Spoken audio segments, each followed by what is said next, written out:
seorang pemikir berbagi. Bro, lo pernah gak sih ngerasa udah ngelakuin semuanya tapi hidup tetap gak sesuai harapan? Rasanya kayak dunia lagi gak berpihak, dan lo cuma bisa duduk diam, nahan kecewa. Kalau iya, video ini cocok buat lo yang lagi ngerasain di titik ini. Pertama, harapan yang gagal, realita yang menyesakkan. Lo pernah gak sih ngerasa hidup tuh kayak gak sejalan sama apa yang lo mau? Lo udah nyoba, lo udah berdoa, lo udah usah, tapi hasilnya malah song. Harapan lo yang tinggi, jatuh pelan-pelan kayak hujan gerimis, gak disangka, tapi basah banget di hati. Di titik itu, kita mulai ngerasa hidup ini gak adil. Mulai ngebandingin diri sama orang lain. Kenapa dia bisa? Kenapa gue stuck di sini-sini aja? Padahal gue juga berjuang, hidup emang gak selalu adil. Dan menurut filsuf Albert Camus, kita harus membayangkan Sisyphus bahagia. Maksudnya, kadang kita harus menerima absurditas hidup, bahwa banyak hal gak masuk akal, tapi kita tetap bisa memilih untuk bahagia di tengah semuanya. Kedua, ngerasa capek itu manusiawi. Lo boleh banget ngerasa capek. Capek berharap, capek gagal terus, capek ngulang mimpi yang sama tapi gak nyampe-nyampe. Tapi jangan biarin rasa capek itu ngebakar semangat lo sampai habis. Tarik napas, santai dulu. Hidup itu bukan sprint, tapi maraton. Kadang lo butuh waktu buat berhenti sebentar, bukan buat nyerah, tapi buat ngisi tenaga. Jangan merasa gagal cuma karena lo gak cepat. Seneca, filsuf Stoik, pernah bilang, kita seringkali lebih menderita dalam imajinasi kita daripada kenyataan. Jadi bisa jadi, lo capek bukan karena realitanya seberat itu, tapi karena isi kepala lo yang penuh ekspektasi yang gak selesai-selesai. Ketiga, antara harapan dan realita, harapan itu penting. Tapi kalau harapan lo terlalu tinggi tanpa siap sama jatuhnya, itu bisa jadi jebakan. Harapan itu kayak benih, harus ditanam dan dirawat, tapi jangan lo paksa tumbuh semalaman. Realita kadang lebih pahit dari kopi hitam, tapi realita juga ngajarin lo buat tangguh, bukan cuma buat bahagia. Kadang justru dari realita yang gak sesuai harapan, lo nemuin versi diri lo yang lebih kuat. Nietzsche pernah bilang, dia yang punya alasan untuk hidup, bisa menanggung hampir segala bagaimana. Jadi yang penting bukan hasilnya, tapi alasan kenapa lo masih jalanin semua ini. Itu yang bikin lo tetap berdiri meskipun goyang. Keempat, gagal itu gak selalu buruk. Gagal itu bukan akhir dunia. Gagal itu tanda kalau lo udah nyoba. Banyak orang yang bahkan gak berani mulai karena takut gagal. Lo berani nyoba aja, itu udah keren banget. Setiap kegagalan itu pelajaran. Masalahnya, kita seringnya terlalu sibuk nyalahin diri sendiri, sampai lupa ngelihat apa yang bisa kita pelajari. Lo bukan bodoh, lo cuma belum nemuin caranya. Søren Kierkegaard bilang, hidup hanya bisa dimengerti secara mundur, tapi harus dijalani ke depan.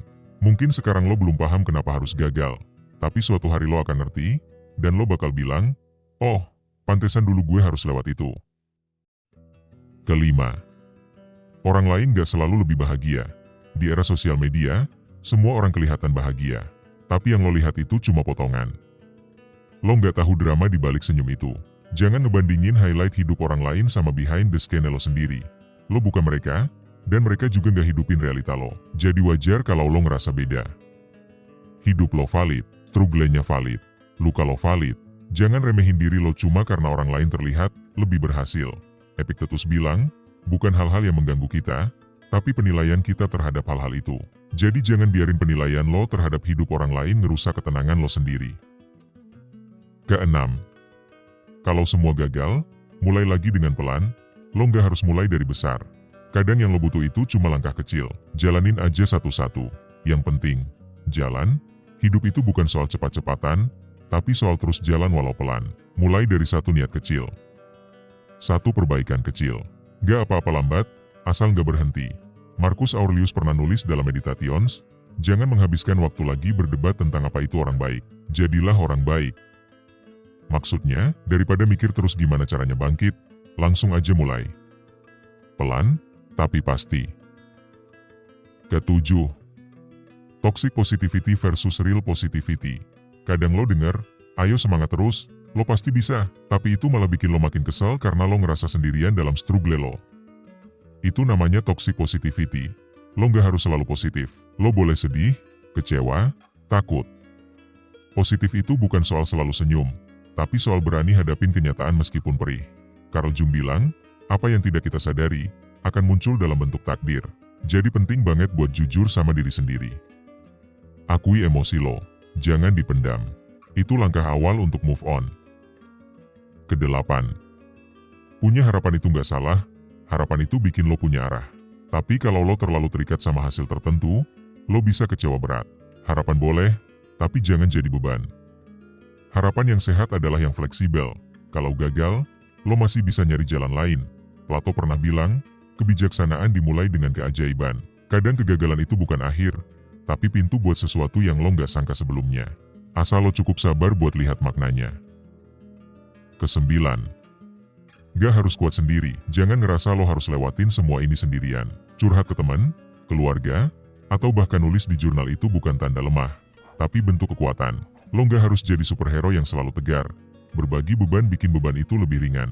Lo juga manusia biasa, gak semua harus lo tanggung sendirian. Aristoteles bilang, manusia adalah makhluk sosial. Kita memang diciptakan buat saling bantu, saling ngerti, dan saling menguatkan. Kesepuluh, lo masih punya pilihan.